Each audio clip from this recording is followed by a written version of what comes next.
Hello, and welcome to Met Level and Glucose Precautions Competency module. My name is Erin Bradley, and I am going to be talking you through both of these Met Level and Glucose Precautions.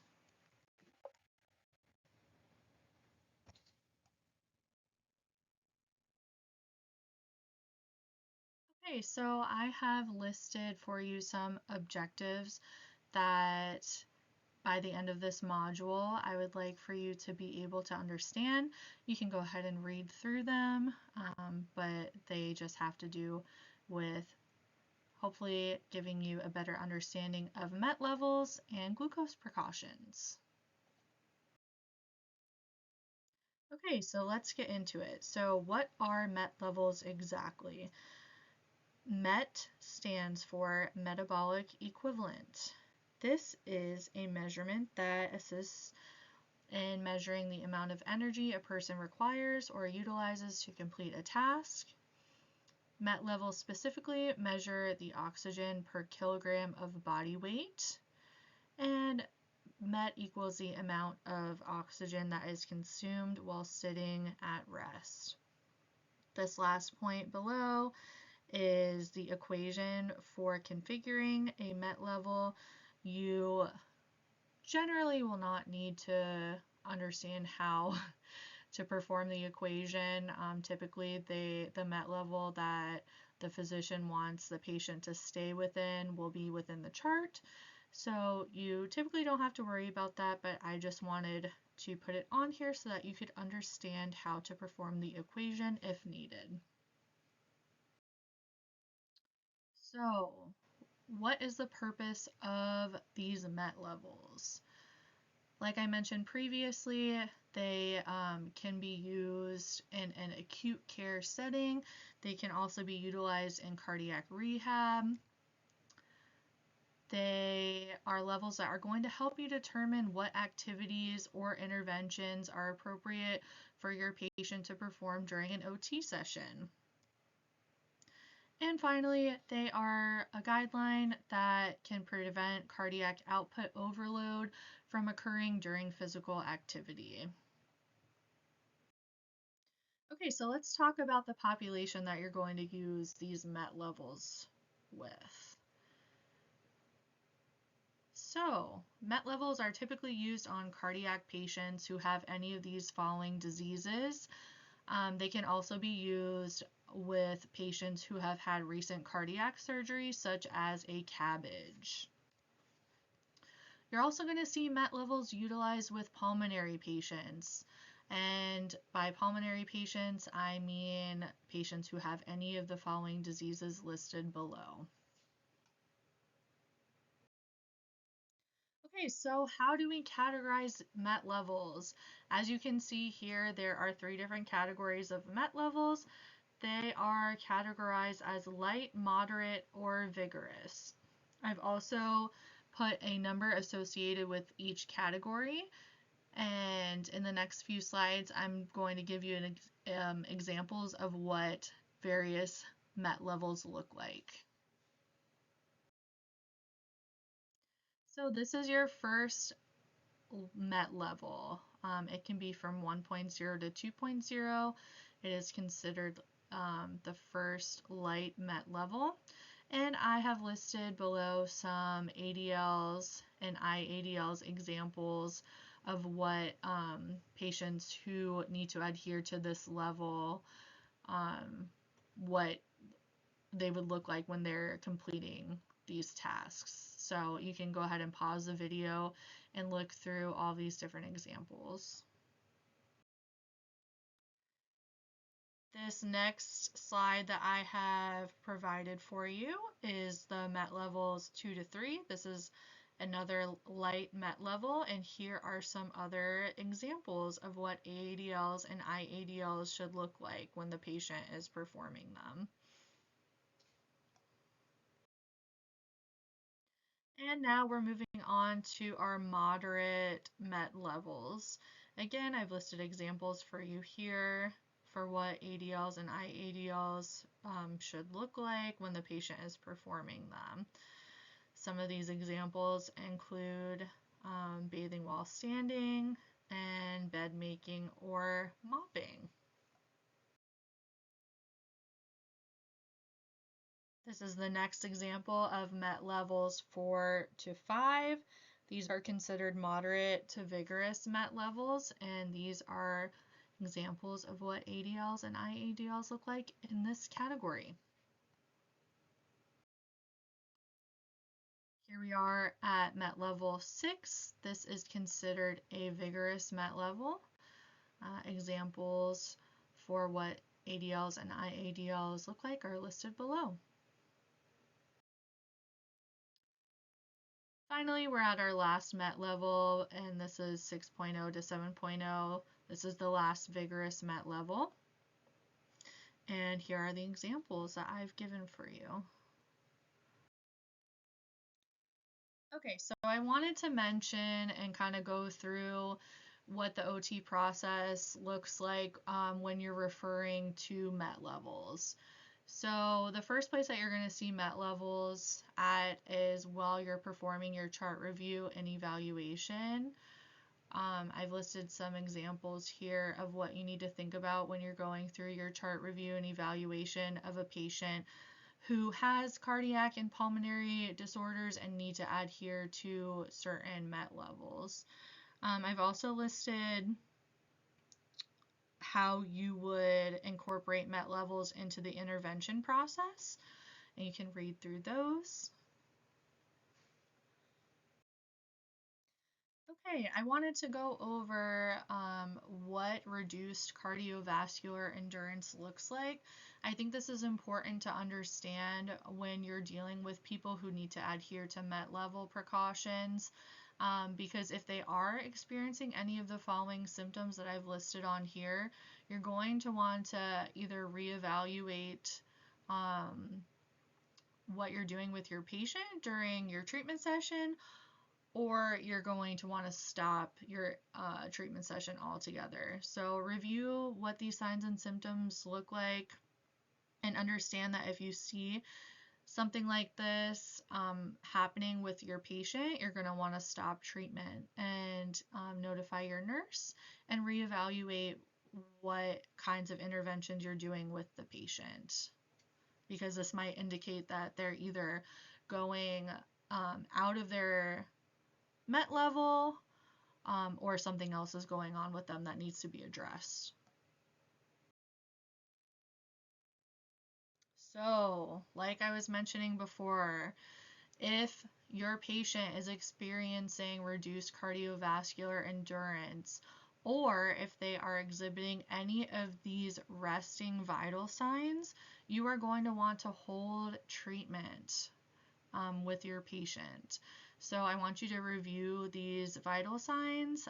I did put the resting vital signs down because I want you to understand that if you're walking into the room with and you're seeing your patient lying in their hospital bed, you're looking at their monitor and you're seeing that their heart rate is above 120, or their systolic and diastolic blood pressure is above these numbers, you're going to want to hold off on treating your patient for the day, and you want to notify your nurse to address what's going on with them.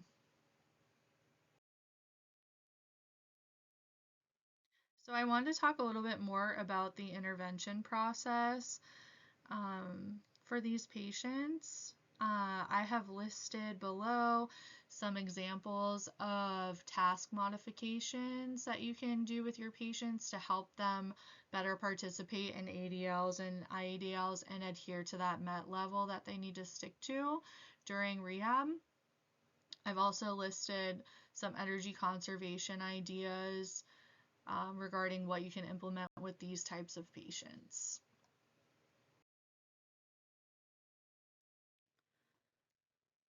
These are more examples of what you can do with your cardiac and or pulmonary patients when they need to adhere to specific MET levels.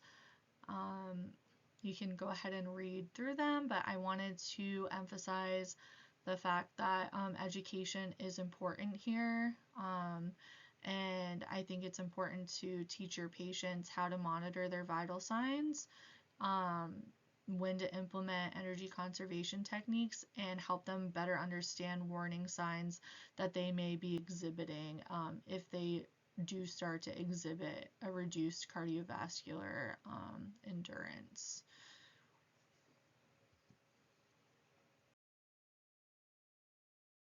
So now that we've talked about what MET levels are, what their purpose is, different examples of what each category of MET level looks like, and who to perform them or who needs to adhere to them, I just wanted to list some takeaways here. You can go ahead and read through them.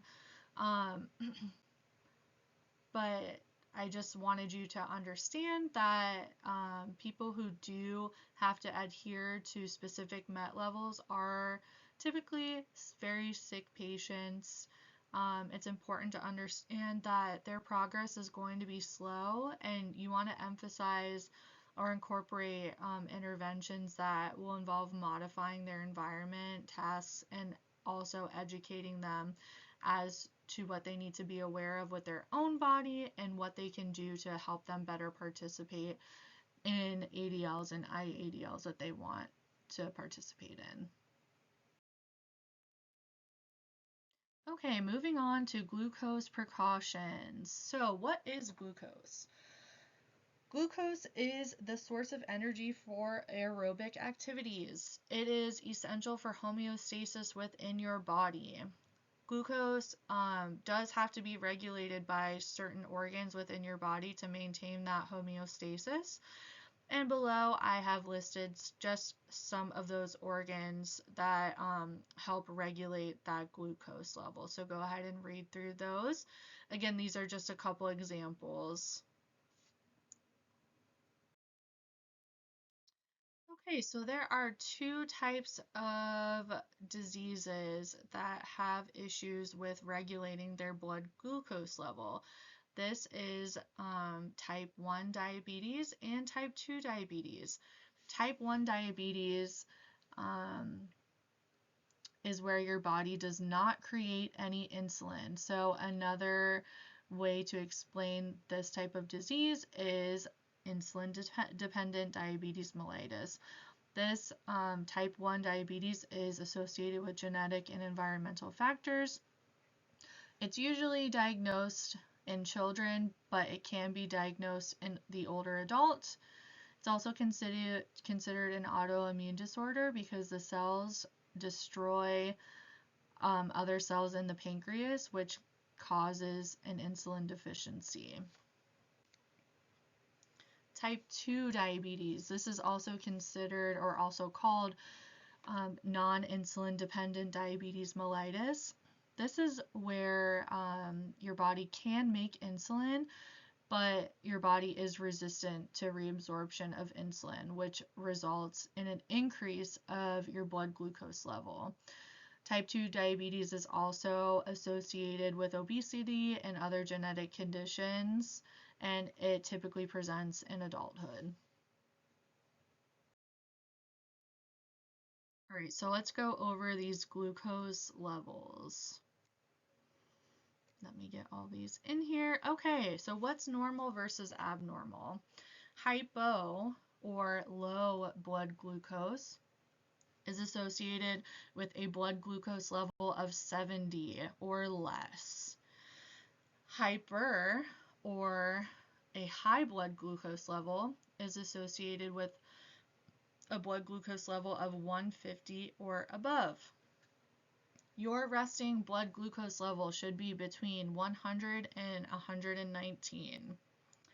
And ideally, when you're working with a patient and plan on exercising them or doing some type of rigorous activity during your treatment session, their glucose level should be at least 120 prior to activity, mobility, or any type of exercise.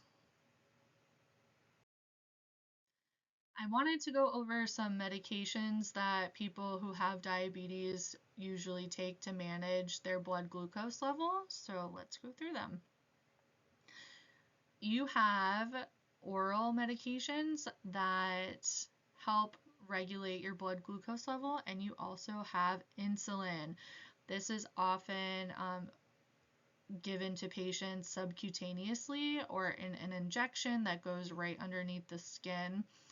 I listed here two different types of insulin, rapid acting and long acting insulin.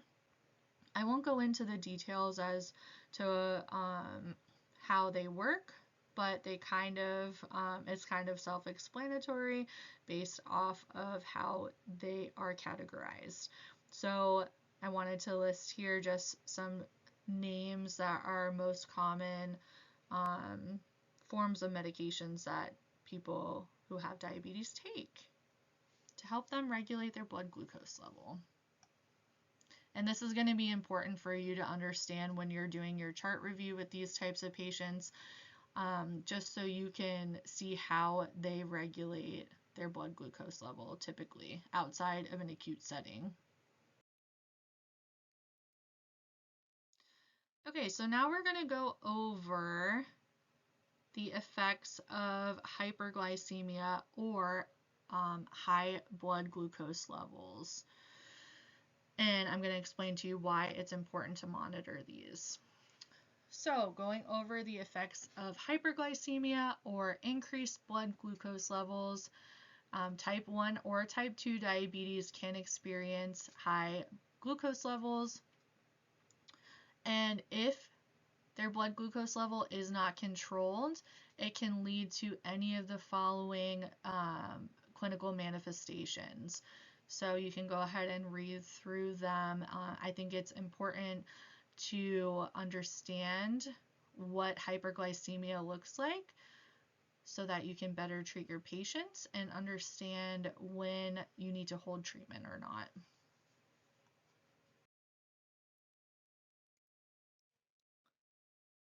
So moving on to why it's important to monitor hypoglycemia, which is low blood glucose sugar. And once again, type 1 and type 2 diabetes patients can exhibit signs and symptoms and clinical manifestations of low blood glucose. It does often present in an acute inpatient setting according to the research that I performed or reviewed. And it's most associated with acute inpatient settings because oftentimes patients who are admitted to this type of setting are not in control of their own diet, and so when they're not in control of their own diet, it's harder for them to regulate their own blood glucose level. So that's why you're seeing a more prevalent low blood glucose. And I listed down below some of the clinical manifestations that are associated with hypoglycemia. Again, it's important to understand these clinical manifestations, especially when you're working with these patients, so you can better understand when to hold treatment and when you can continue with treatment. So now that you have reviewed the clinical manifestations for hyperglycemia and hypoglycemia, I'm going to go over some general guidelines that you should be adhering to when you're working with these patients.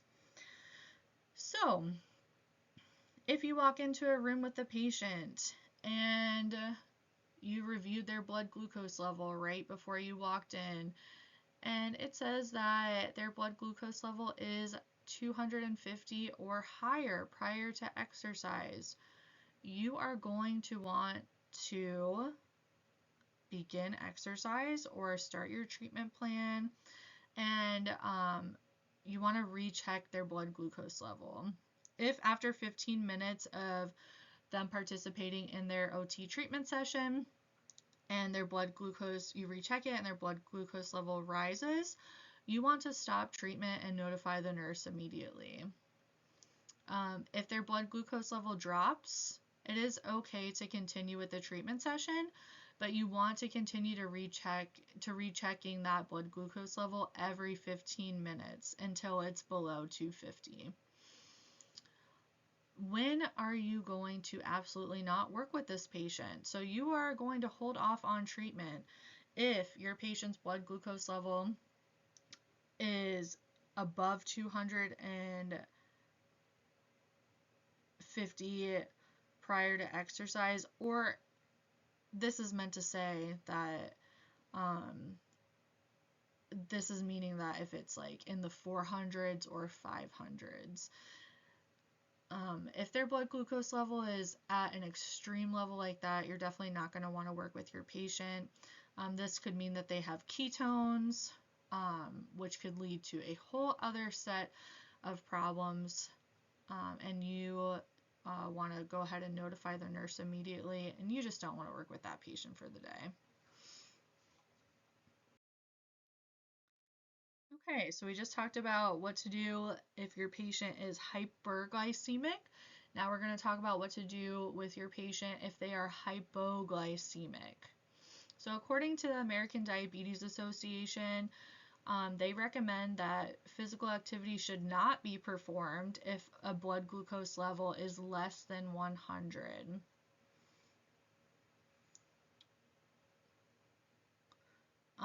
If their blood glucose level is 100, you can abide by the rule of 15. So what that means is if their blood glucose level is less than 100, you want to get your nurse and have them administer 15 grams of carbs.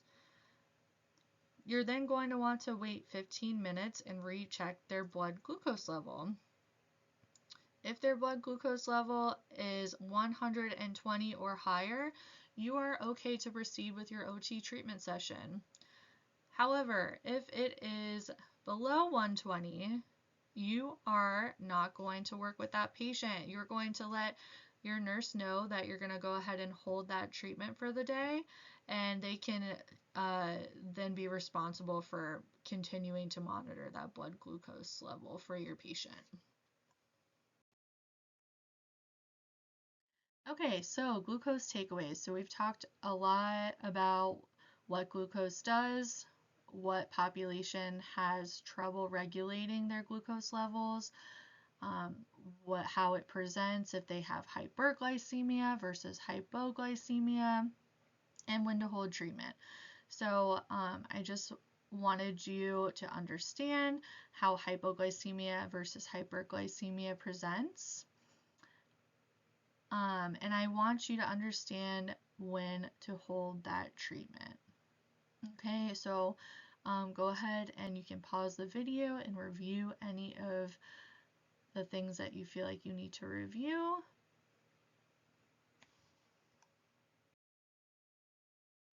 So I have 2 case studies here for you to review and answer questions to. So you can go ahead and pause this video here, and then we can talk about questions also after you're done reading. Here are the questions associated with the case study 1.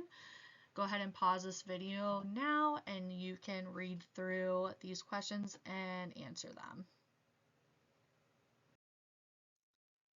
Here is your case study number 2. Go ahead and pause this video and you can read through. And the following slide will have questions for you. Here are your case study 2 questions. So go ahead and pause the video and you can answer them. Thank you so much for watching this MET level and glucose precaution competency module. I hope you have a better understanding of how to help people who need to adhere to MET level precautions and how to better serve people who are dealing with managing their type 1 and type 2 diabetes. I've enjoyed educating you on these topics, and please feel free to reach out to me if you have any questions about this information. Thank you so much.